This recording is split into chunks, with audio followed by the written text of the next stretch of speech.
Screen printing your own multiple color Plastisol transfers can be a little tricky. Today, we'll walk you through 2 methods to get great results. First of all, let's start with the paper. You're gonna wanna use a premium paper, not the cheap ones, so that it holds up well underneath your flash. This is our Transol Premium Hot Peel Plastisol transfer paper. Next is your transfer adhesion powder. You don't need anything special about this. This is just your standard powder. We're gonna make sure we're wearing PPE, gloves, and a KN95 mask. Then, in order to hold your paper down during the printing process, you're going to need a vacuum platen. This is our Riley Hopkins vacuum platen hooked to a simple mini shop vac and a foot pedal. If you are using the on-press gelling method, You're gonna need a flash dryer that's able to regulate time and temp. We're using the Riley Flash Quartz in order to do that. And finally, you're gonna need a good conveyor dryer to make sure that you have a proper and consistent gel cure on your transfer. This is our Riley Cure 246. Before we get to printing, we're gonna wanna pre-shrink our paper. So we're just gonna send this through the conveyor dryer at our normal transfer cure temp. When the transfer paper heats up, whether it's underneath the flash or in your conveyor dryer, it's gonna shrink slightly. So if you pre-shrink it, that's not gonna happen underneath the flash dryer. Gets that out of the way so that we can have consistent registration and better quality transfer at the end. Once you've pre-shrunken your paper, you don't need to keep it like hot or anything like that. It can cool down because it's already done the pre-shrinking. Now it's time to print. Oh, in reverse. So this is our underbase. We actually print this last. So you reverse everything. You reverse your image on your screen. You reverse your print order when printing multiple color transfers. So you can either do that in Photoshop by inversing your film, or you can just flip your film backwards when you burn your screen. For printing, we're gonna lay out our print placement on the vacuum platen. And depending on the size of the screen, we need to test and see if our vacuum platen is actually sucking down our screen. In this situation, because this is 15 by 15 inch paper, it doesn't suck down that screen. So all we need to do is put a couple simple guides to ensure we know where to put our transfer paper.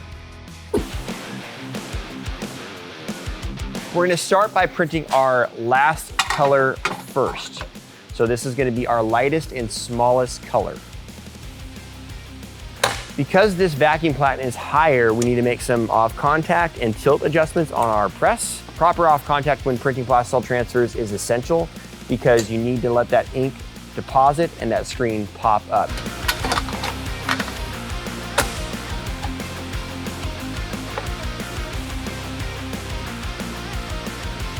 Check our pre-shrunk paper, set it up to our guides right there, and then just hit the vacuum on.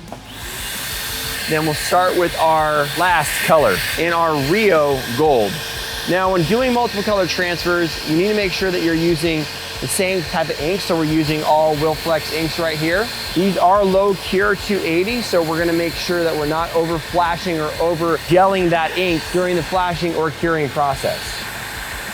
You got a good release there. I'm just gonna do 1 layer of ink, not double pass it. See, everything looks good. We're gonna now send this over to the flash dryer for a very quick flash. When you're flashing, temperatures obviously vary. The most important thing is to make sure that you're not over flashing your ink so it's slightly tacky, but not wet. Now let's print our second color, red. We're using the same Rio ink here.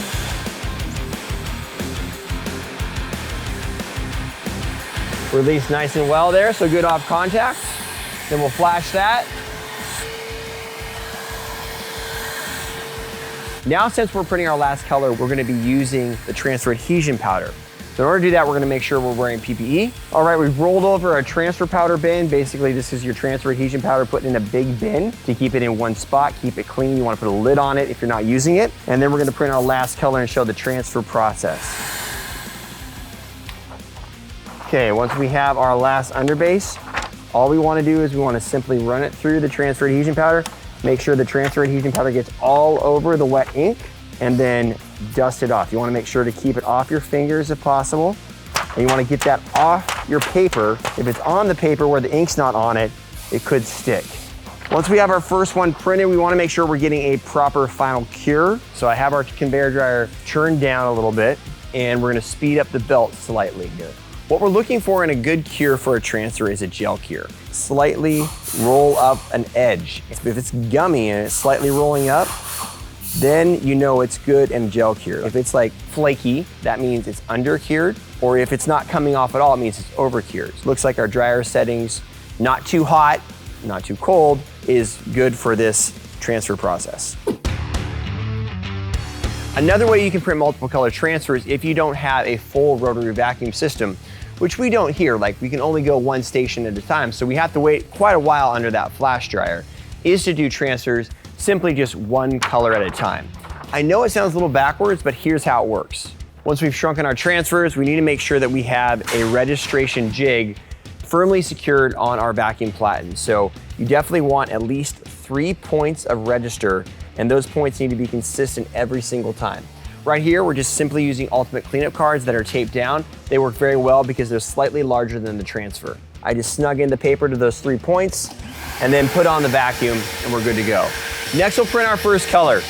You're gonna print one color at a time. So if you're running 100 transfers, you're gonna print 100 of the first color. When that's printed, we're gonna run each one through the dryer. Okay, now that the first color's done, we're gonna swap out our screen for number 2. Now, the great thing about this is that you actually don't need a multiple color press. A one color press works great for multiple color transfers if you're doing it this way. The first time we print this, we have to register the second color. So we wanna make sure that our first color transfer fits in that jig the exact same way. And then the vacuum stays on to keep it in place. Once our screen is registered, we're ready to print all the second colors.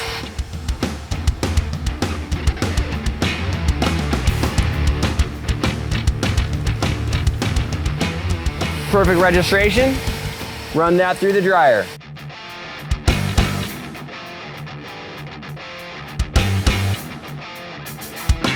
Okay, now that all of our second colors are done, we're gonna go ahead and swap out for the underbase screen. For registering that last color, the exact same process, just making sure that that is snug in the jig. We'll go ahead and put on our PPE again, print the rest of these.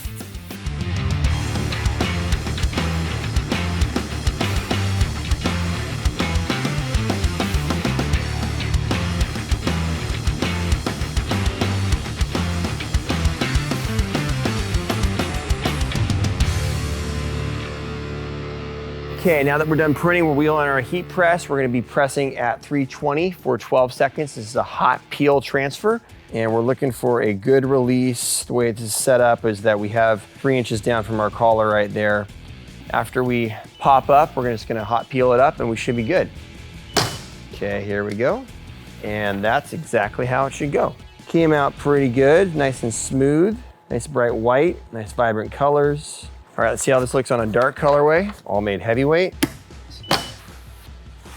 That looks really good, but I wanna show you something here that happened. This is toward the top of the heat press. We didn't get a good release. That means that there's a problem with our transfer or there's a problem with our press. This looks more like a problem with our press. I can actually just fix this by just putting this underneath the heat press with a Teflon pad and repressing, and it did, look at that now. All the way adhered to the shirt right there. The second thing is that we did not completely clear the transfer adhesion powder off the paper there, so we left some of that on our shirt. That'll wash off, but you don't want to give that to your customers. So that's why it's important to make sure that all that transfer adhesion powder is off your transfer paper. One of the things I might have changed in this process is to probably use standard cure inks instead of those Rio colors. Rios are a little bit more flash sensitive because they're low cure. I think standard cure would have been easier to dial in with the quartz. So all the supplies that we used are available on our website. If you have any comments or questions, just drop it in the link below on this video. Be sure to like and subscribe, and thanks for powering the print with Ryonet.